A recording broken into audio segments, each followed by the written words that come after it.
Well, good morning. It's great to see you, and welcome back to the Old Man's Workbench. That's the new name of our channel here, where our project of the day is this Sears Craftsman 12.5-inch thickness planer that I picked up on the local Facebook marketplace some time ago for about $60 if I recall correctly. And I don't know if it's even worth that. It did come with a brand new set of blades. I just unwrapped those, and that's probably got to be worth at least half of that price.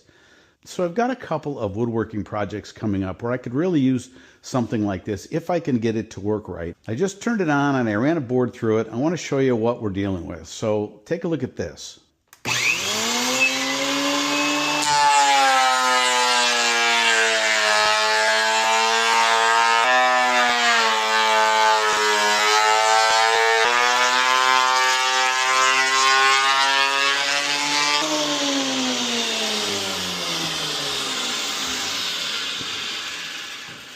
Yeah, it's pretty rough. So clearly it needs to be taken apart, cleaned thoroughly, put back together, recalibrated, and shown a little bit of love. So that is what we're going to do today with the hopes that we can actually make this into some kind of tool that is useful. So before we dig in here and start taking things apart, let's take stock of what we've got here. Now, this was probably manufactured in the early 1990s. So it's a good 35 years old or so, and it looks its age. You know, it's got some rust on it. Any of the moving parts really don't want to work that well. It's a beast. It probably weighs a good 50, 60 pounds. That's really all I know about it. So let's start taking this thing apart. But I think the first thing I'm going to do is move it over here on this bench where it's a little easier to kind of get at the pieces parts. So let me see if I can't move that. Like I said, it is heavy. Ugh. Yeah, so that way I can see kind of all around it a little bit better. First things first, let's take these feed tables off. Well, one thing's for sure, this is an old Sears, so we're not talking metric here, we're talking SAE.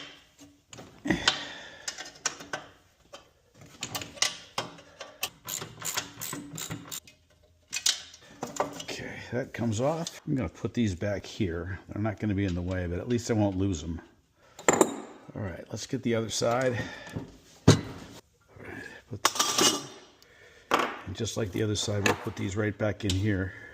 All right, now that those feed tables are off, I think the next thing I want to do is lift this cutter head up as much as I can and get a good look inside here. See if I can't figure out how this whole thing is sort of fit together so that we can start kind of taking the various different components apart. Man, it is really hard to get to move up and down here. Well, let's take a look at things here. It looks like there's a number of Allen head type screw bolts that hold the side pieces to the base. Same thing on this side.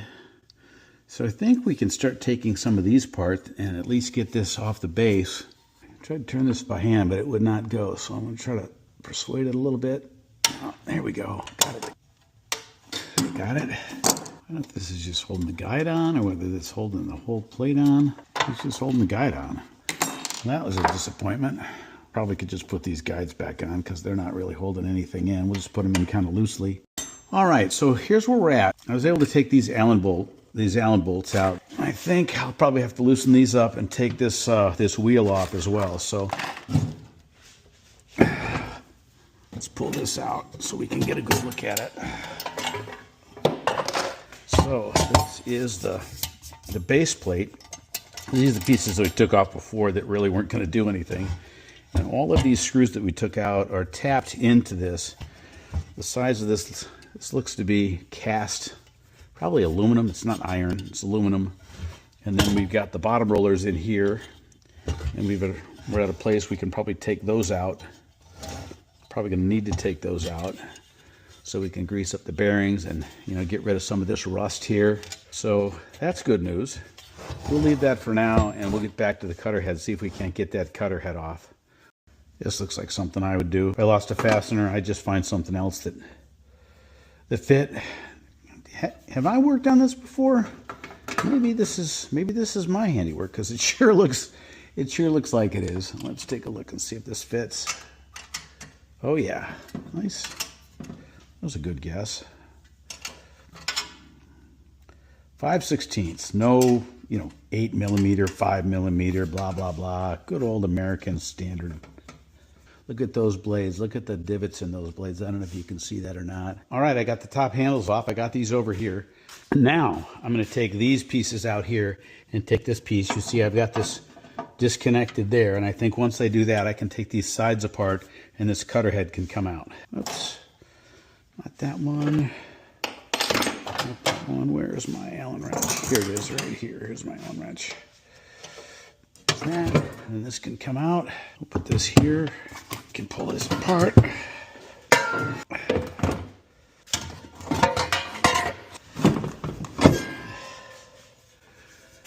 This side.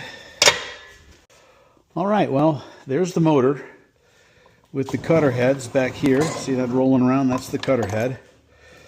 And the blades are in there. We're going to take those out. I believe we just loosen up these nuts here, slide those out. Boy, look at how dinged up those are, and they're just dull.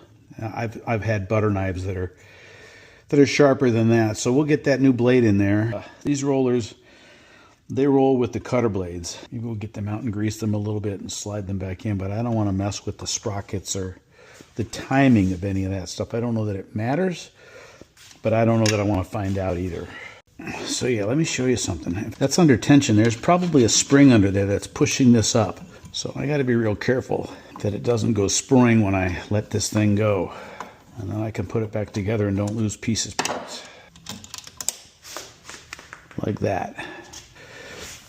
Yeah, see that spring right there? This should be pushing up and down there like that. And it doesn't seem to be going down at all. Like, see that? It's not compressing at all. I put a little grease, a little lubricant on that to help that slide back and forth. And then I'm going to put this back in. Yeah, there's a little bit of give there now.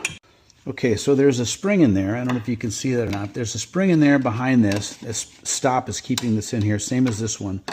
And I'm going to show you something. I don't know if you can see it. It's very slight, but there's give in that now. You see how I'm able to press that down? You can see it more over here because you can see the slack in the chain when I press this down. See that? See that slack in that chain when I'm pressing that down? There's give in that now, and there wasn't give in that before. And if I do this one, I haven't taken this one out yet. This has no give in it. It is not moving up and down at all. See that? So I'm going to take it out, grease it up, and put it back.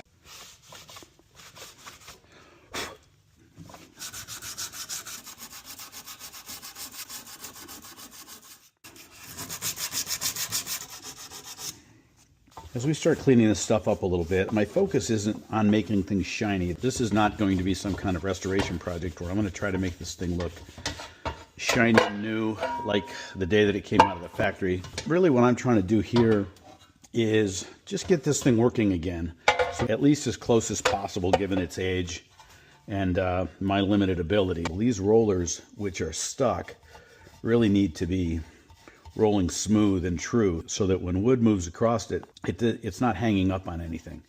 That seemed to be a big problem if you remember that segment from earlier in this video where it just didn't want to go through.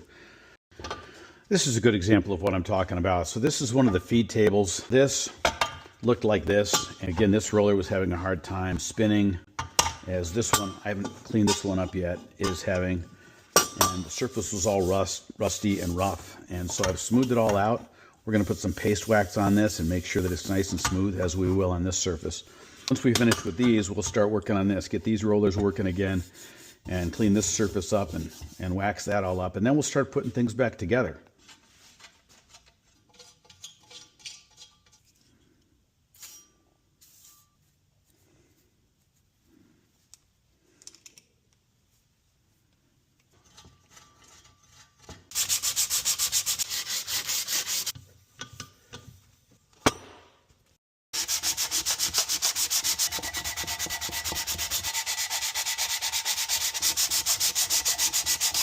All right, well, it's not perfect, but it's a whole lot better than it was. These things roll nice and freely now, which is really, I think, a big improvement.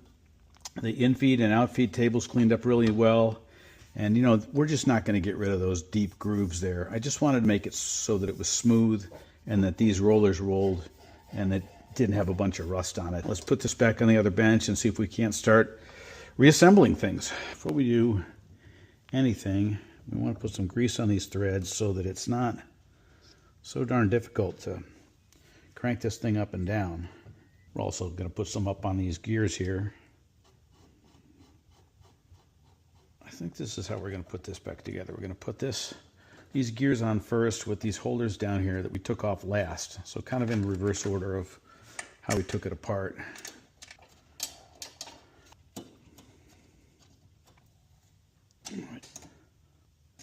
Okay, so that is on.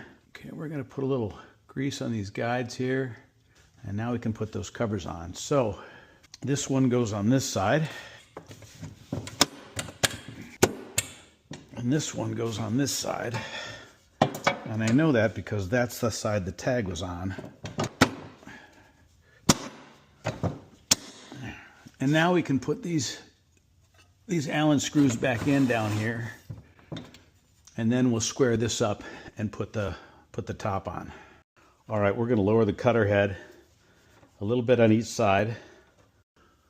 Okay, I don't know if you can see that or not, but this 2x4 is just barely touching on both sides. I can't really move this up or down. This side moves as well as this side does, and if I just move this just a touch down, then that is locked on this side. So I'll move this just down just a touch more.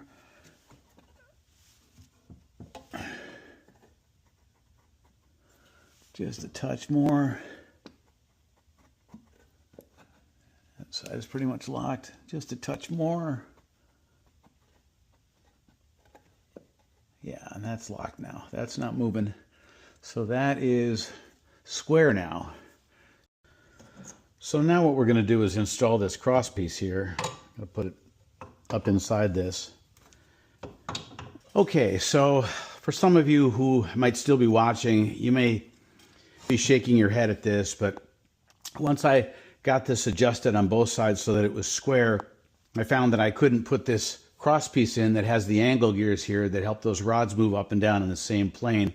It just wouldn't fit in there. So I had to loosen up these sides. I figured that if I don't move these vertical rods, it should still stay in the same place. So I've put this in place now, and I'm going to tighten this back up again temporarily because we're going to have to take them off again to put the top in. It's all square. Checked it for square with calipers, and obviously with the block of wood, moves up and down very smoothly now.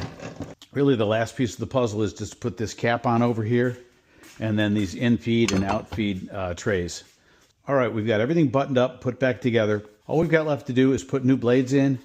So I'll show you how we take those out and put them back in, but I'm not going to go into a lot of detail about that process. I think that's a standalone video in and of itself, and this video is getting a little long, so we'll just cover the high points of that, and then we'll get to testing this thing out and seeing how it works. Okay, I'm going to try to stay out of the light here so you can see what we're doing. We've got this planer turned around, and we've got the cutter head exposed. There's actually two blades. This is one side of it. All looks like one piece right now, but there's actually two pieces. There's this piece here that the bolts press against, and that's called a gib, G-I-B. And then there is this blade here, and we're going to just loosen these up. So I opened up the blade set that came with the planer. So I'm going to put these in, just kind of put them in place. Actually, they go like this, and then you just tighten up these nuts here to kind of pinch them in place. So we'll do that, and hopefully we'll be off to the races. Whoops. And that is how it's done. Now all we're going to do is just rotate this around and do the same thing to the other blade. But once the second set of blades is on, all we got to do is put the cover on. All right, one more thing. It seems like there's always one more thing, but I had briefly mentioned it earlier in the video. We're going to wax this table up here a little bit with paste wax. And all this is going to do is just kind of help the material slide across these surfaces a little easier. And just an old woodworker's trick. Put this on your table saw. You can put this on, any kind of surface, a planer surface, that type of stuff, and it just kind of helps. So the just like the movie says, just wax on, wax off, put it on, wipe it off, put it on, wipe it off. And you can do this And even after you're done using it, you can wax it up. It's going to keep things from oxidizing and getting rusty again too. It just kind of protects that metal surface, and again helps things slide real easy across the top. Key is you got to use paste wax. Now a lot of people swear by Johnson's. Paste wax is paste wax. You can't really get Johnson's anymore. They don't make it. I see them online. A can about this size going for $250, believe it or not. This is probably about $9 at your local Walmart. And that's enough paste wax to last anybody a lifetime, unless you're, waxing gym floors or something like that. But we'll let this dry up a little bit. We'll wipe it off, and then we'll put some board through this thing and see how those new cutter blades work. I've got the planer ready to go, got it all set up and basically set to the thickness we want. We want to take off just a little bit, and I want to show you what it's looking like and how differently it runs from before. So we'll turn this down just a little bit. We're going to lower the blade just a quarter, just a quarter turn, a little bit at a time. We'll turn this on and just note how this works versus how it was behaving at the very beginning.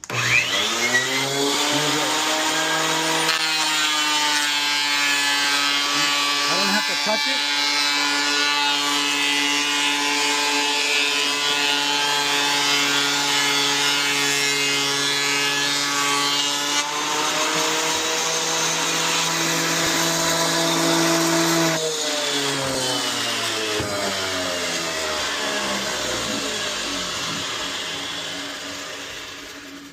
Now, how about that? That looks tremendous. That is exactly what I was hoping for. It ran smooth as butter. It operates very smoothly now. Let me put the board that we ran through at the very beginning side by side, and you'll definitely notice a difference. This is the board that we just did. This is the board that we did at the very beginning of this video. And if you go back and take a look at that, or if you can recall, I really had to force this board through. It really didn't want to be pulled through at all. The rollers weren't working. Obviously, the blade was very dull and nicked up. So everything that we did to this has really improved this planer to the point where I think it's going to be a real useful tool. And I've got a couple of projects coming up in the short term where I think this is really going to earn its keep. And the time that we spent on this is going to be well worth it. So I think that's going to about do it for this video for now. Thanks for sticking with us if you stayed with us this long. I am going to put a video up that goes into more detail about changing out the knives and how to true those up and make sure that they're both level and even. So look for that.